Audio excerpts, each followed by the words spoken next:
Hello everyone, welcome to Science Think. आज की इस वीडियो में हम स्टार्ट करेंगे क्वेश्चन नंबर 4 के साथ में। इससे पहले के जो 3 क्वेश्चंस हैं एक्सरसाइज सेकंड में, उसको हम ऑलरेडी कर चुके हैं। अगर आपने वो वीडियोस नहीं देखी है तो उनका लिंक आपको ऊपर आई बटन और नीचे डिस्क्रिप्शन बॉक्स में मिल जाएगा। साथ ही साथ जो फर्स्ट एक्सरसाइज है उसको भी हम ऑलरेडी कर चुके हैं, तो आप पहले उन वीडियोज को भी देख सकते हैं। तो यहाँ पर हम स्टार्ट कर लेते हैं क्वेश्चन नंबर 4 के साथ में। यहाँ मैंने क्वेश्चन लिखा हुआ है अपने लिए, आप अपनी बुक खोलकर देख सकते हैं, वहां पर भी बिल्कुल सेम टू सेम क्वेश्चन आपको मिल जाएगा लिखा हुआ। देखिए जो क्वेश्चन नंबर 4 है उसमें दिया हुआ है Kirti book store sold books worth rupees इतना in the first week of June. तो ये एक बुक स्टोर है, ठीक है। इसने जो है इतने रुपीज की बुक्स सेल की हैं, कितने में? फर्स्ट वीक ऑफ जून में। तो जून के पहले महीने में इसने इतनी बुक्स को सेल किया है। देन इसने बोला है कि इतने रुपए की बुक्स को इतने सेकेंड वीक में सेल किया है। तो जून के पहले महीने में इतने रुपए की बुक्स बिक गई, जून के दूसरे महीने में इतने रुपए की बुक्स बिक गई। अब इसने इसके आगे क्या कहा है, how much was the sale for the 2 weeks together. मतलब दोनों हफ्तों की मिला के कितनी इसकी सेल हुई है, ठीक है। और इसके बाद में दूसरी चीज और है, in which week was the sale greater and by how much. किस हफ्ते में जो सेल है वो ज्यादा हुई है और कितने से ज्यादा हुई है, ठीक है। मतलब डिफरेंस पूछ रहा है बेसिकली। तो ये सारे आंसर हम जो है एक साथ कर देते हैं यहाँ पे। देखिए पिछली वीडियो अगर आपने देखी है तो आपको यहाँ पे कुछ आइडिया लग रहा होगा कैसे करना है क्वेश्चन को। सबसे पहले हमें लिखना होता है जो हमें गिवन है, यानी कि फर्स्ट वीक में कितनी सेल हुई है हम ये लिखेंगे। देन सेकेंड वीक में कितनी सेल हुई है हम ये लिखेंगे। सो आपको लिखना है books sold in first week of June, ठीक है। जून के फर्स्ट वीक में कितने बुक्स सोल्ड हुई हैं। और यहाँ पर बुक्स नहीं है, यहाँ पर हम लगा देते हैं वर्थ, बिकॉज हमें तो प्राइस लिखना है। यहाँ पर बुक्स नहीं सोल्ड हुई हैं, कितने रुपए की सोल्ड हुई है हमें वो लिखना है। तो मैंने लिख दिया यहाँ पर वर्थ रुपीज। अब जो आपको दिया है आप वो यहाँ पर लिख सकते हैं 2,85,891। That means 2,85,891। ये आपकी इतने रुपए की बुक सोल्ड हुई है फर्स्ट वीक में। अब सिमिलरली आपको लिखना है सेकेंड वीक के लिए भी। तो यहाँ पे आप फिर से स्टेटमेंट लिख सकते हैं। मैं यहाँ पे कॉमा डाल देती हूँ। आपको लिखना है सेकेंड वीक में कितनी बुक्स सोल्ड हुई है, उनका प्राइस है इतना। सो 4,007,6,8, ठीक है। ये आपको दिया हुआ था क्वेश्चन के अंदर। अब क्या पूछा इसने पूछा है how much was the sale for the 2 weeks together. 2 weeks together का मतलब है कि दोनों की एक साथ कितनी सेल हुई है, एक साथ पूछा है। तो एक साथ के लिए हम क्या करेंगे, इन दोनों को प्लस कर देंगे। तो दोनों को ऐड करना है आपको। सो ये हो जाएगा sale of books in the 2 weeks together। मतलब दोनों वीक्स की मिला के कितनी सेल हुई है, ये हो जाएगा आपका ये ऊपर वाला जो आपको दिया हुआ है, प्लस ये जो आपको सेकेंड वीक की सेल दी हुई है। दोनों को आपको ऐड कर लेना है।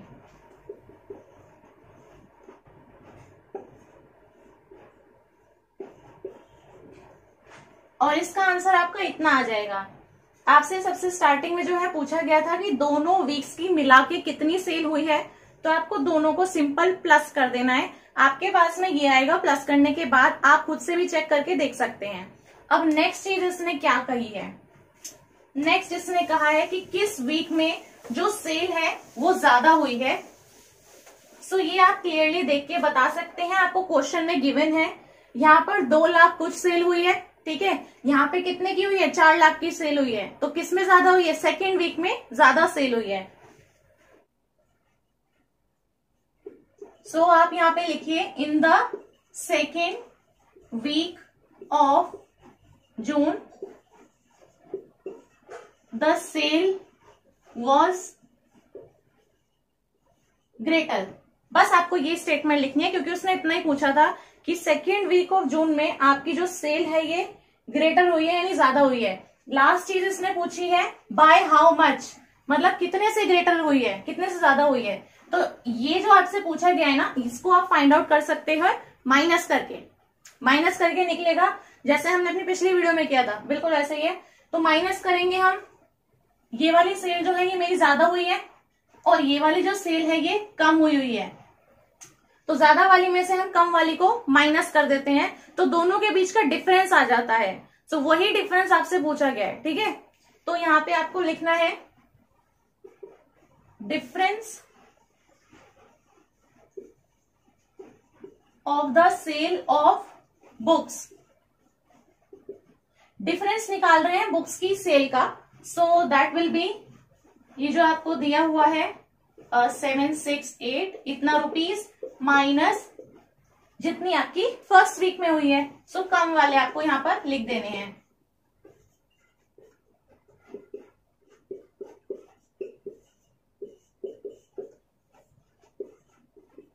आप माइनस करके देख सकते हैं, आपका इतना आंसर आएगा 1,14,877 इज द आंसर। अब देखिए इसके अंदर आपको काफी सारे क्वेश्चंस पूछे गए थे, सिर्फ आपको जो है ये दो चीजें देती थी। एक बार आपसे पूछा गया टुगेदर, यानी कि प्लस करना है दोनों का साथ में, तो दोनों को ऐड कर दीजिए। इसके बाद में पूछा है किसमें ज्यादा सेल हुई है, तो जिसमें आपके ज्यादा यहाँ पर कॉस्ट दी हुई है उसी में ज्यादा सेल हुई है, तो यानी 4 लाख वाला, यानी कि सेकेंड वीक में, ठीक है। तो सेकेंड वीक हो गया इसी आंसर में। इसके बाद में पूछा था बाय हाउ मच। अब जो सेल ज्यादा हुई है वो कितने से ज्यादा हुई है, तो हम देखेंगे कि फर्स्ट वीक में तो इतनी थी, अब इसमें से कितना बढ़ा के ये सेकेंड वीक में यहां तक पहुंचा है 4 लाख कितने तक, ठीक है। तो वो कैसे निकलेगा, डिफरेंस निकाल दो दोनों का माइनस करके। तो ज्यादा वाले में से हमेशा कम वाले को आप माइनस कर लो, आपके पास में डिफरेंस आ जाएगा। बस उतने का ही जो है इसमें फर्क रहा होगा, ठीक है, सेल में।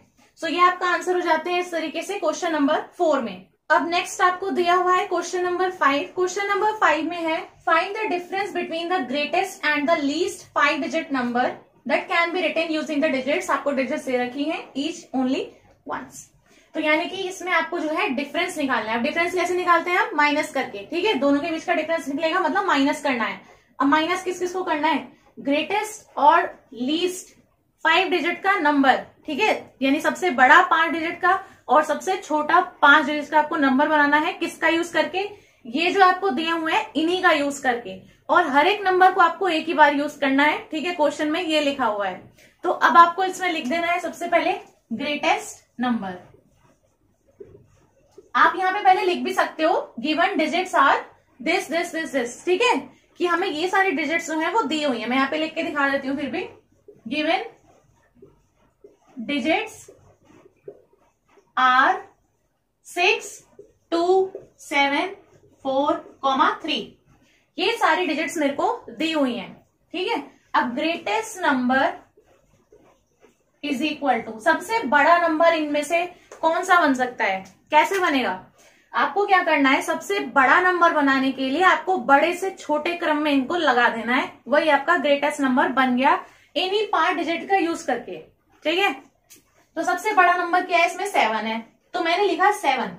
7 के बाद सबसे बड़ा कौन सा हुआ, 6, ठीक है। आप ऐसे भी देख सकते हो, सबसे बड़ा नंबर 7 है, उससे छोटा कौन सा है, 6, फिर से छोटा 4 है, फिर से छोटा 3 है, फिर से छोटा 2 है। आप ऐसे लगा सकते हो, that is the decreasing order.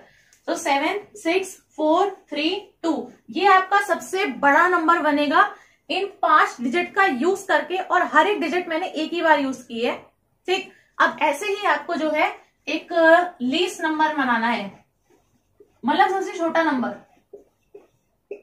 Question में इसने लिखा हुआ है ग्रेटेस्ट लीस्ट, बुक में देख सकते हो आप क्वेश्चन में।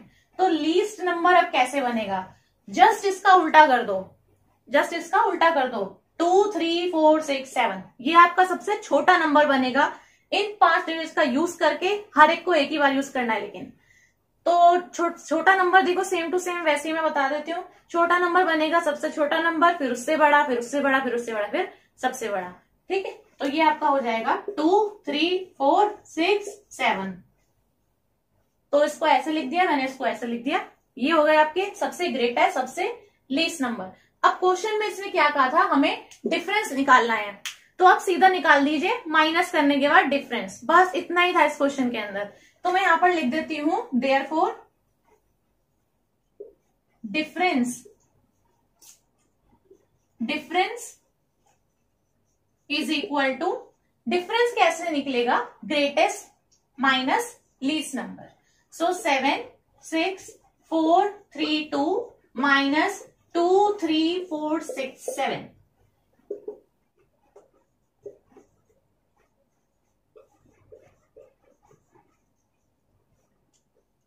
ये आपका आंसर आएगा इसे माइनस करने के बाद। क्वेश्चन में बोला गया था इनका यूज करके आपको एक सबसे बड़ा नंबर बनाना है, मैंने बना दिया। सबसे छोटा नंबर बनाना है, वो भी मैंने बना दिया है, ठीक है। और डिफरेंस निकालना है, तो बड़े में छोटे को आप माइनस कर दो तो आपके पास में यहाँ पे डिफरेंस निकल के आ जाएगा। आप माइनस करके खुद से भी देख सकते हो, इतना आपका आंसर आना चाहिए क्वेश्चन नंबर 5 का। अब जो नेक्स्ट क्वेश्चन है, क्वेश्चन नंबर 6 के अंदर देखिए, क्वेश्चन में लिखा हुआ है a machine on an average manufactures इतने हजार स्क्रूज अ डे। एक machine on an average manufacture करती है, बनाती है इतने हजार स्क्रूज एक दिन में। अ डे लिखा है तो एक दिन में इतने बना लेती है वो machine. How much screws did it produce in the month of January 2006। जनवरी 2006 में वो कितने स्क्रूज बना लेगी, ठीक है, या उसने बनाए होंगे। सो मीन्स आपको जो है एक दिन का बता दिया है, पूरे महीने का पूछा है, तो आप इसको कैसे कर सकते हैं। सबसे पहले जो आपको दिया है आप उसी को यहाँ पे लिख लो। तो यहाँ पे हम लिख देते हैं screws manufactured in one day. One day में कितने दिए हैं आपको, 2,5, ठीक है, 2825।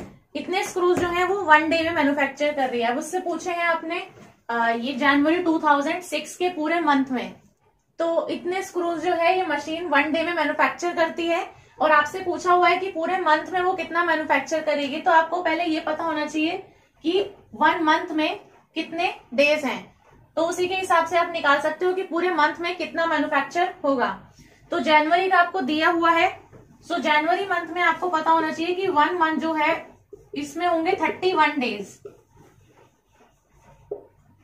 तो क्वेश्चन में आपको दिया हुआ था जनवरी 2006 के लिए बताना है, तो जनवरी 2006 में हमें पता है कि 31 डेज होते हैं। एक दिन का आपको बता दिया है कितने स्क्रूज मैन्युफैक्चर होंगे, तो आप निकाल दीजिए मल्टीप्लाई करके कि 31 डेज में कितने मैन्युफैक्चर होंगे। तो आप कैसे निकाल सकते हैं, एक दिन का पता है आपको, 31 डेज का आपको बताना है। सो आप करेंगे 31 मल्टीप्लाइड बाई एक दिन में जितने मैन्युफैक्चर हो रहे हैं। सो आप यहाँ पे लिख दीजिए स्टेटमेंट में screws produce in the month of January. Screws produce in the month of January, जो चीज आपसे पूछी हुई है क्वेश्चन में एज इट इज आपको स्टेटमेंट को उतार देना है।